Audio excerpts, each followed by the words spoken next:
Brahmakumari mount Abu येथे एक वेळ भेट द्यावी।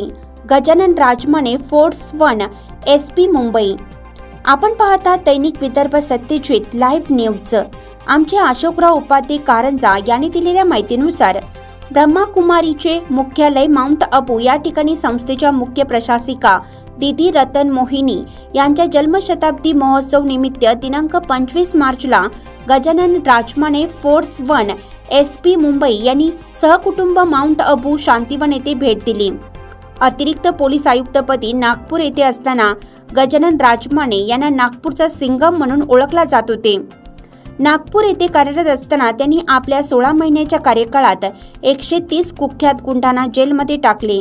तसेच अनेक बेरोजगार व गुन्हेगारीकडे वळलेल्या तरुणांना रोजगार प्राप्त करून दिला आहे। यावेळेस त्यांनी आपला अनुभव सांगताना म्हटलं की पोलीस दलात कार्यरत असताना खूप तणाव असतो। अध्यात्म व मेडिटेशनद्वारे आपल्यातील अष्टशक्तीचा विकास होऊ शकतो। याकरिता ब्रह्माकुमारी विद्यालयाच्या वतीनं जगभरामध्ये व भारतामध्ये सुद्धा प्रत्येक शहरामध्ये सेंटर आहेत। प्रत्येकाने आपल्या जीवनाला सुख व शांतीने जगण्याकरिता एक वेळ तरी ब्रह्माकुमारीचे मुख्यालय माउंट आबू या ठिकाणी भेट द्यावी असं आव्हान त्यांनी या प्रसंगी केलं। यावेळेस BK प्रमोदभाई, BK Rajeshbhai, BK दीपकभाई, BK Pravinbhai उपस्थित होते।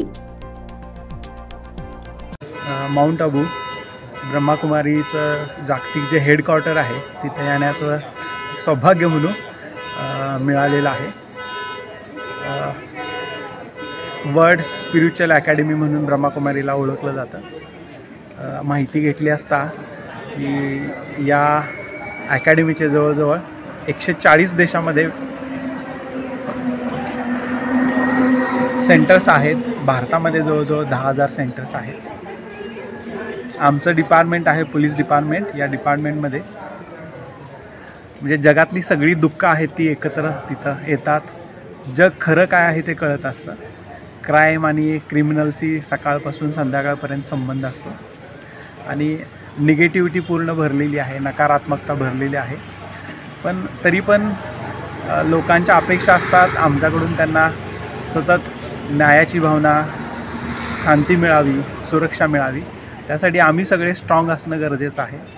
त्यासाठी आम्हाला ट्रेन पण केलं जातं। पण स्पिरिच्युअल काहीतरी आपल्याकडे असेल तर आपण अजून क्षमतेने आपण कार्य करू शकतो, आपलं कर्तव्य बजावू शकतो।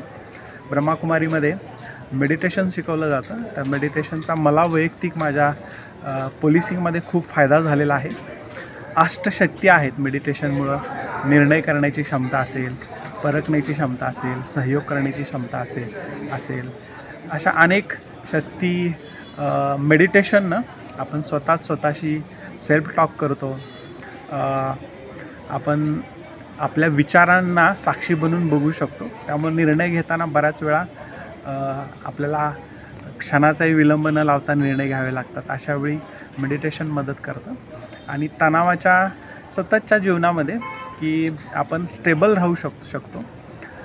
मला याचा खूप छानसा अनुभव आलेला आहे। हे असं ठिकाण आहे की ज्या ठिकाणी खरं तर सगळ्यांनी एक वेळ नक्की भेट द्यायला पाहिजे। आणि खरं जीवन जे आहे की इंटरनल सिक्युरिटी बरोबर आपली इनर ब्युटी आहे, म्हणजे आतले जे सौंदर्य आहे ते आपल्याला शृंगारित करून घ्यायला पाहिजे। मी सगळ्यांना आमंत्रित करेल की या ठिकाणी नक्की भेट घ्यावं। जिथं ब्रह्माकुमारीचे आपल्या आजूबाजूला सेंटर्स आहेत तिथं जाऊन व्हिजिट करावी आणि जो मेडिटेशनचा जो कोर्स शिकवला जातो तो नक्की करावा आणि आपलं जीवन आहे ते शांतिमय, सुखमय, आनंददायी बनवावं। धन्यवाद। जय हिंद। ओम शांती। सर्व वाचकांना कळवण्यात अत्यानंद होत आहे की साई दैनिक, साई संध्या, दैनिक विदर्भ सत्यजित हे दोन्ही वर्तमानपत्र ई-पेपरच्या माध्यमातून सामाजिक, शैक्षणिक, सांस्कृतिक, साहित्यिक, आध्यात्मिक, राजकीय, शासकीय, प्रशासकीय, खेळ, कला, क्रीडा अशा विविध क्षेत्रातील घडामोडींसोबत सर्वसामान्य, कष्टकरी, शेतकरी, व्यावसायिक, नोकरदार अशा विविध जनमानसांच्या समस्यांच्या बातम्या प्रकाशित करून शासनापर्यंत पोहोचवण्याचं अविरत काम सातत्याने करत आहे। आपल्या या प्रसार माध्यमांना महाराष्ट्र राज्याच्या कानाकोपऱ्यातून उत्तमरित्या चांगला प्रतिसाद मिळत आहे। कविता, लेख, धार्मिक साहित्य यांच्या माध्यमातून देखील धार्मिक संस्कृतीचं जतन केलं जात आहे. वाचकांकडून चांगला प्रतिसाद मिळत असून याचबरोबर दैनिक Vidarbha Satyajit YouTube news channel व दैनिक विदर्भ सत्यजित न्यूज पोर्टल हे प्रसार माध्यम सुद्धा सुरू आहे. हे सर्व समस्त वाचक, जाहिरातदार बंधू भगिनी आणि आमचे प्रतिनिधी व संपादक मंडळाच्या सहकार्यामुळे शक्य होत आहे. वाचकांकडून मिळत असलेल्या उत्तमरित्या प्रतिसादाबद्दल संपादक मंडळ आपले आभारी आहे. बातम्या व जाहिरातीसाठी संपर्क संपादक उद्धव फंगाळ, मोबाईल नंबर 95 11 44 61 11.